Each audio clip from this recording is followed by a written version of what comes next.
It's a warm August afternoon in 1996, and Brookfield Zoo, just outside Chicago, is packed with families. Among the crowd, a mother walks with her 3-year-old son, heading toward the zoo's biggest attraction, the gorillas. At the gorilla enclosure, a low wall and a bed of bush separate visitors from a deep, open-air moat below. The boy presses close to the railing, fascinated, watching the gorillas move through their rocky green enclosure below. For a moment, his mother's attention shifts, and the boy slips away, curious, drawn toward the edge. He climbs the low barrier and pushes through the bushes, right to the very edge of the drop. His foot catches on nothing solid. For one breathless second, there is only open air beneath him. He falls nearly 20 feet, landing hard in the shallow water of the gorilla moat below. He is hurt, a broken hand cuts across his face, and he lies still on the wet concrete. Above him, his mother screams his name. The crowd gasps as the horror of the moment sinks in. Zoo staff are alerted within seconds. An alarm sounds and radios crackle across the park. But there is a second danger. 7 gorillas share this habitat, and the boy has fallen among them. Onlookers press against the railing, shouting, some crying, unable to look away from what might happen next. Everyone fears the same thing, that a full-grown gorilla could seriously hurt, even kill, a small child. Staff cannot simply climb down. The enclosure is built to keep gorillas in and rescuers out. Every second the boy lies there, unmoving, deepens the fear that they may already be too late. Stories like this one are rare, but not unheard of, and not every one of them ends gently.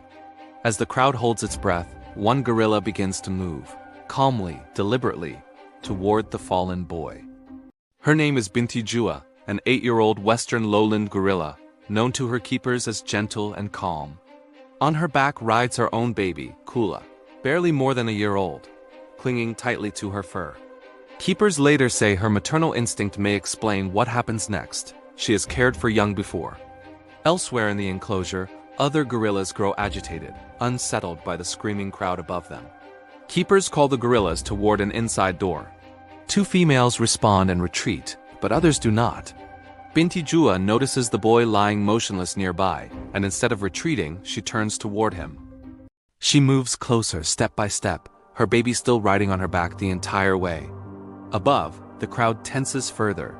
No one knows whether she means to help the boy or harm him. She reaches him and leans down gently, sniffing and studying the small, still body before her.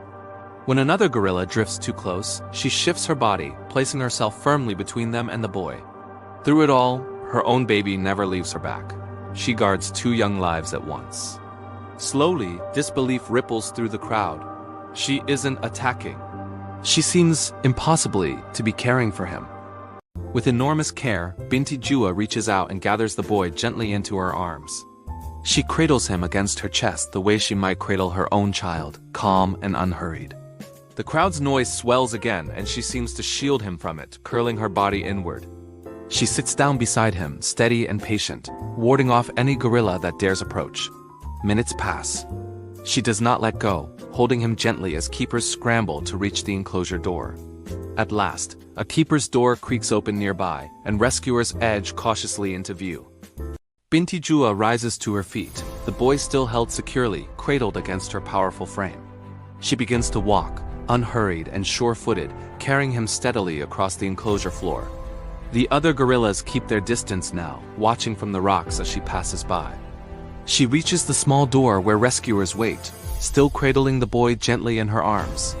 Carefully, she lowers him down near the door, releasing him gently into the rescuer's reach. Paramedics lift him quickly, checking his breathing, as Binti Jua steps back, watching from a distance. The boy is rushed out of the zoo and taken straight to the nearest hospital for treatment. Doctors treat a broken hand and several cuts, injuries from the fall, not from any gorilla. He stays in the hospital for 4 days, and then, remarkably, he goes home fully recovered. His family holds him close, grateful and shaken, hardly able to believe how the day ended. Back at the zoo, staff and witnesses try to process what they just watched unfold. Within hours, news crews begin arriving, cameras pointed at the now empty gorilla enclosure. Video of the rescue spreads around the world within days. Millions watch Binti Jua's calm, careful hands. News reports call her a hero, marveling at a wild animal's tenderness toward a stranger's child.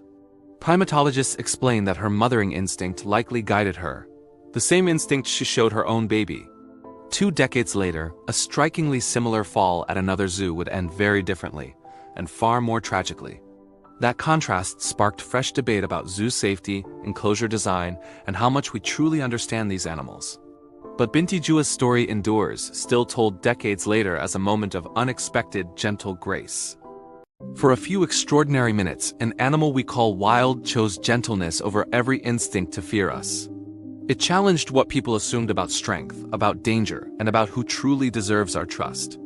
Instinct, it turns out, is not only about survival. Sometimes, it is about protecting the vulnerable.